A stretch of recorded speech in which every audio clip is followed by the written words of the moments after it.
Hey guys, what's up? How you doing? We have reached our goal, which was to cap out the dummy.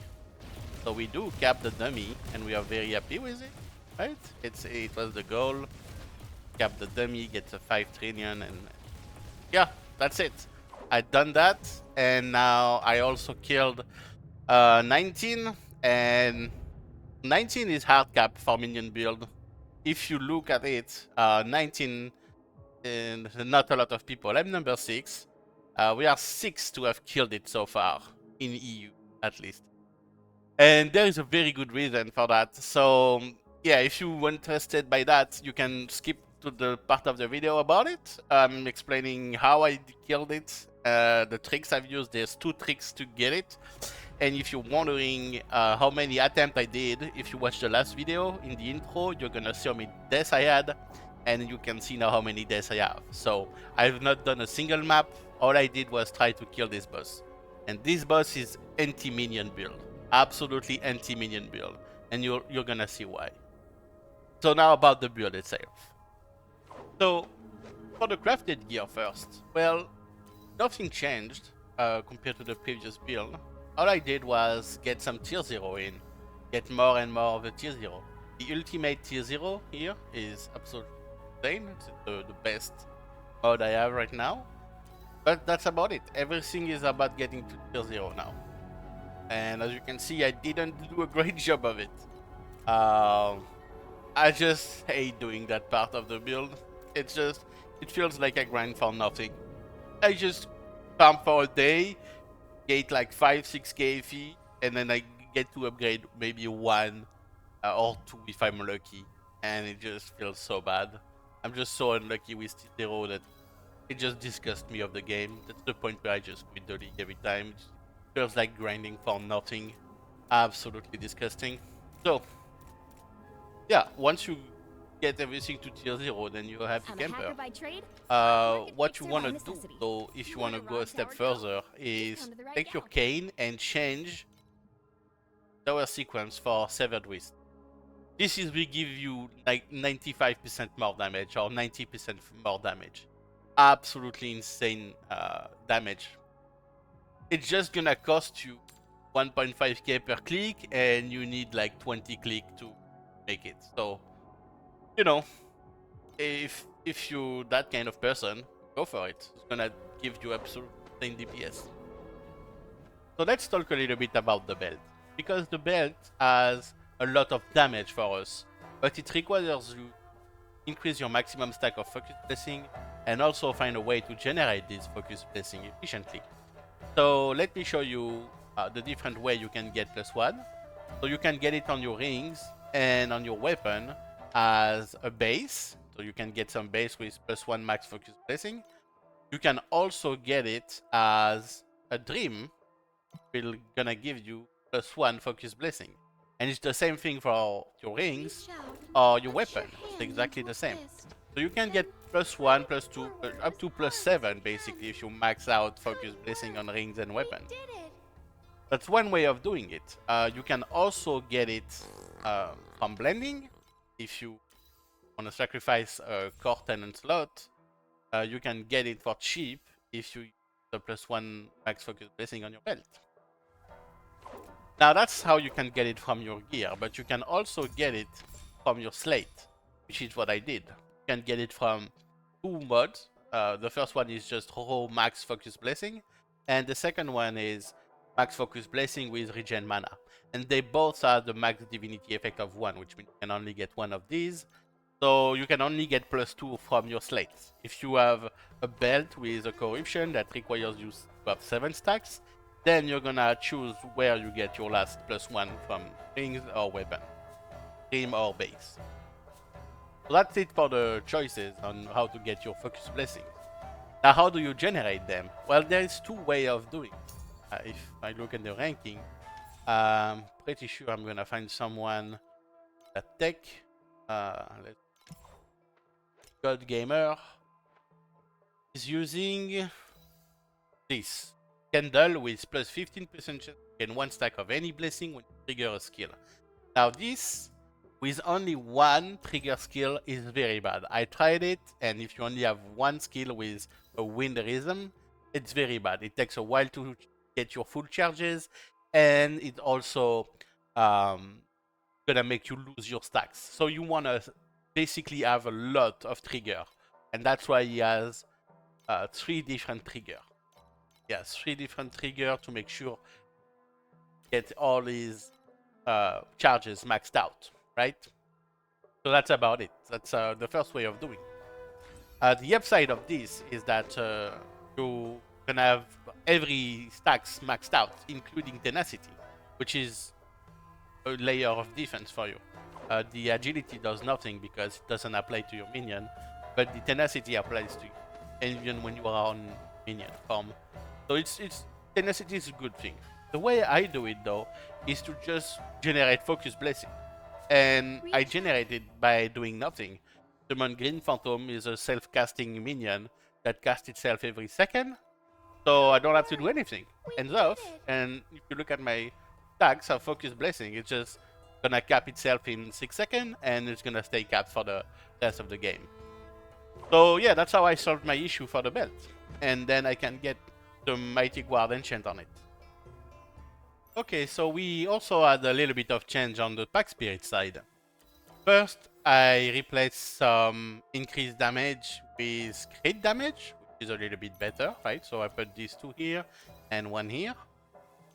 And then I removed one of the big minion damage to get that crit rating for my minion. And that is enough to get me 99% crit chance, which is more than enough, right? Could be more than enough at least. And yeah, that's about it for the changes on the Pact Spirit. Nothing else. Crit damage and flat crit chance. Now the skill didn't change. The talent, I mean, the skill setup also didn't change. The aura setup didn't change. The candle didn't change. Yeah, that's about it. Now, if you want to push the build, if you want to go a lot further in the build, well, you can do the tower sequence like we talked about on the weapon, right?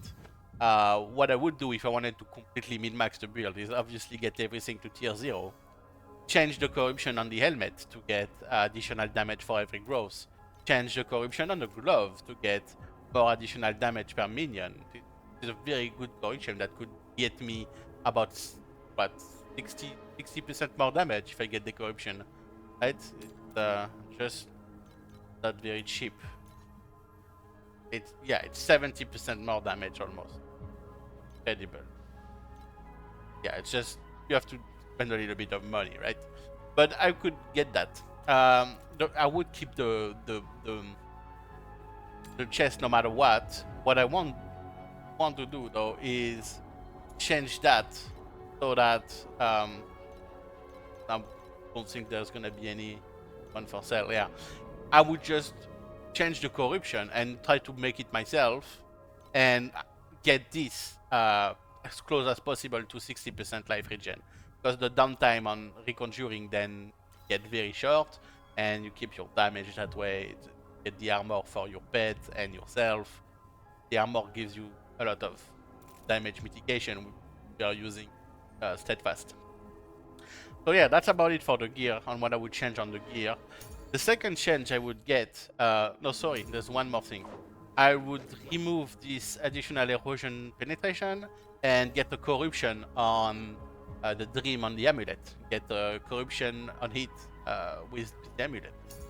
And then I would also change one of the candle to get, if I change the amulet, if I put my amulet mana compensation to tier 0, then I can remove the seal mana compensation on the soul candle, and then I can just get a +1 curse with some minion damage. But the ideal candle that you want is one with Arden. So you would want Arden, and you would want additional curse. Does that exist? Yeah, and it's not that expensive, 2.5. You just need to make sure that the downside is not too bad. And the weapon attack speed downside on Arden is non-factor. It doesn't apply to us. You just make sure that the one on the curse side is very good. So one would be additional curse and Arden, and the second one would be one with seal compensation. And then one of these get a little bit more attack speed, right? And same things. You wanna make sure that the downside is not killing you too bad, right? So that's the changes I would do on the candle. And this way I can get another 30% more damage with the cure on amulet. And that's about it. Doing all of that, getting the T0, getting the corruption on the glove, getting the corruption on the helmet, getting the corruption curse on it on the necklace, changing, getting Arden on the candle, and then getting the stacks of increased attack speed. Doing all of that would about triple my DPS, so I could get to like 50. And yeah, and now for the most important part of the changes, the slate. I have switched an order setup. So we use 4 slate of additional minion damage per point of order next to a spark fairy. And this copy the talent are then increased by the 10% on each slate. This fairy is a lot of damage. So are these, on the condition that I keep my order as high as possible. So the way I do that is to get first a peaceful realm on my pedigree, which gives me 1 order every 3 seconds. Now the second thing is you need to reduce the amount of order that you lose every second, and for that you're gonna use some God Footstep. And I used a weird setup of God Footstep. So let me explain why. First, as you can see on my Fallen Starlight, I have new God balancing order and chaos, 13 additional minion damage for every point of order, blah blah blah, plus my focus blessing. And I want it to be in touch of 2 last God tiers, because each last God tiers is going to increase the adjacent slate by 10%. 10% increase affects all the different slates around him. You can see this 10% is applied to a lot of different minion damage. And this one placed here touched different last god tier. So is this one. This one gives me a +1 minion skill and also gives me another 13 additional, which is touch of this. And this is the only way I can set it up so that Fallen Starlight are in touch of at least last god tier. No matter how you remix the setup and move things around, you can only get it to touch 2 twice. Like 2 Fallen Starlight gonna be in contact with 2 last god tier. This is the best outcome possible. You won't be able to do 3, right? And that implies that you now have a little bit of weird socket placement to fill up the God Footstep. Why? Because you have 2 different God Footsteps. They're all gonna decrease the order, the speed at which the order decreases. But the way this effect is improved is different. One of them is going to get 15% for every other God Footstep in the same line or column. Right, so these 2 are affected by each other, and these 2 are also affected by each other. And the other God Footstep that you can get is one that doesn't that gets increased if there is no other God Footstep in your column or row. And well, I'm using a mix of both, as you can see. I have 3 15% increase for every God Footstep, so this one is increased by 30% because it's in the same row and column of 2 of them. But this one and this one are just increased by 15%. And the last one is increased by 35% because there's no column, God Footstep in row or column, right? So that's a weird setup because usually you go either 4 God Footstep with the 15%, and you put one that would go here, right? So you have two here. So this one is 30, 30, 30, 30% increase, and that is enough to get you like 99% of time on your order, right? But if I do that, then I have an empty slot here for my Fallen Starlight, right? And that becomes an issue. And you have another setup where you can use 3 different of these, which is also enough to get you 99%. And you have to place it like one here, and one here. But then, well, where do I put my Fallen Starlight? I'm gonna have an empty socket. It's a very weird thing that I did. It's an unusual setup, basically. But it does the job. I maxed out the damage capability from the slates, and the order setup, as you can see up there, the uptime is pretty decent, right? I can let it go, and I lose 1 point of order every like 30, 40 seconds, something like that. And well, when you finish a map, you're gonna be at 98, 97 if you took your time. So you know it's not that big of a deal, right? As you can see, it's gonna soon go down 8, and when it goes to 97, I'll never get it back, right? 9, 98, 99, 98, and 97. But yeah, there we go. So now I'm 98, 97, and I lost 1 point of order forever, right? Until I reload the zone. So the uptime is pretty decent, right? I'm not gonna complain. It's cheap to achieve, and it gives me a massive amount of damage. So yeah, that's about it for my slate. The most important thing is to get the Peaceful Realm, obviously. The max focus blessing, as we talked about, is depend on what you want to do. But focus strikes is forgotten mod that doesn't work with like the Thunder Magus, very popular. So this is actually very cheap. It's a Peaceful Realm, like we can check it out, but doesn't need way. Yeah, it's cheap. It's very cheap. You can get it for less than 1000 FE or 1000 FE. I think, well, first one to get there. But on the chances that there's no more left, you can also go for Rally, right? Everything that gives you minion damage. And you can also go for Mighty Dwarf and then put Rally on the belt. You know, at some point you gotta use your imagination and move things around to save some money and get there, right? So yeah, that's about it for the slate. Let's talk a little bit about Supreme Showdown 19. This is an anti-minion build. This is an anti-minion setup that is very hard to pass.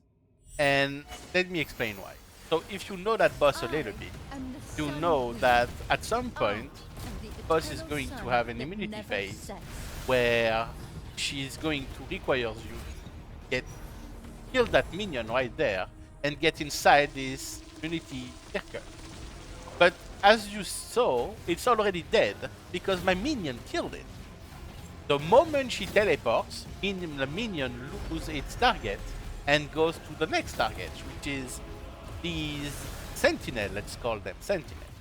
And they're gonna be 3 sentinel. So one's gonna be here, one's gonna be right there, and the last one's gonna be there. And the AoE from Rock Magus, as well as Thunder Magus, when the bubble are in the center, cover every 3 sentinels. So what happened when the sentinel is already dead? Well, as you can see, I can try to hide in a corner, but this AoE at the center is gonna reach me and kill me. And that's the issue with minion build. They are going to kill the sentinel when you need them to stay alive for later. Because you need to keep them alive in order to kill them the moment the immunity phase starts, right? So with minion, you cannot do that. You cannot control your minion and tell them to not attack a single target. That's not how this works, right? So that's a big issue. And that's a big issue for a lot of people and a lot of builds. And if you look at it, we are only 6 to have killed it. And didn't even try 20 apparently. Even with the God Gamer setup of, you know, yeah, I don't know if it's God Gamer or God Wallet, but either way, it didn't even kill 20 with this. So, and 19, we are only 6 to have killed 19 because of this issue. So the solution now is very simple. If the minion is the issue, then remove the minion. Pretty simple, right? So you do these 2 changes, and now you are the only minion. And fun fact, this still applies to you, even if the minion is not on the map. So, confirmation. So you can see me yes right now. Right? Yes. And if I remove it, right? Deactivate it. Please select the calibration intensity for invincibility number 2. Not the same thing. It's not the same thing at all. So, you know, let's not talk too much about it. So the first solution is to do the swap. And the second solution is, once you are in it, it's to get the queen in this corner. And in this corner, you have a small place, if I can get it, where you can be immune to damage. Basically, you are hiding outside of the area, but you can still damage the queen. So that's my solution. Now, the bomb damage is gonna hit you. Still want to get out of the bomb damage, but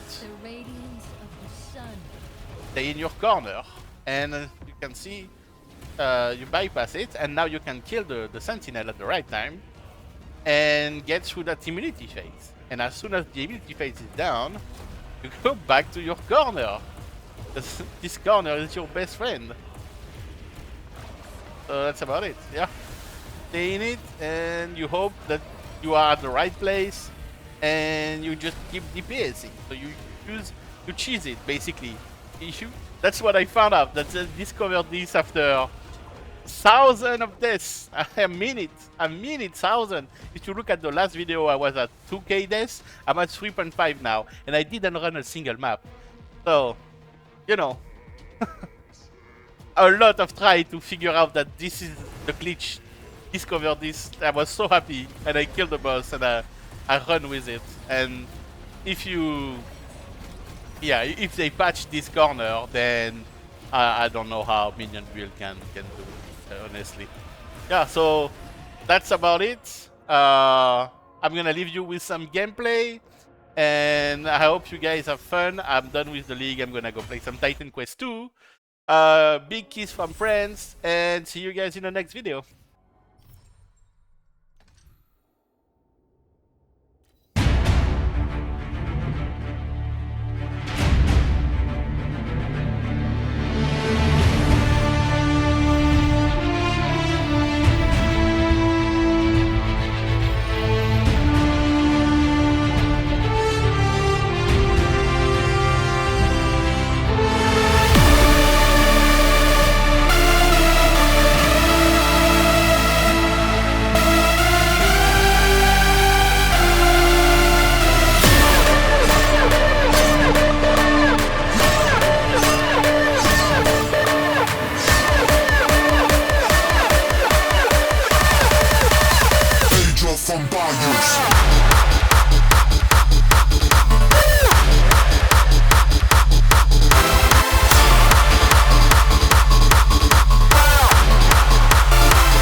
from Bayous.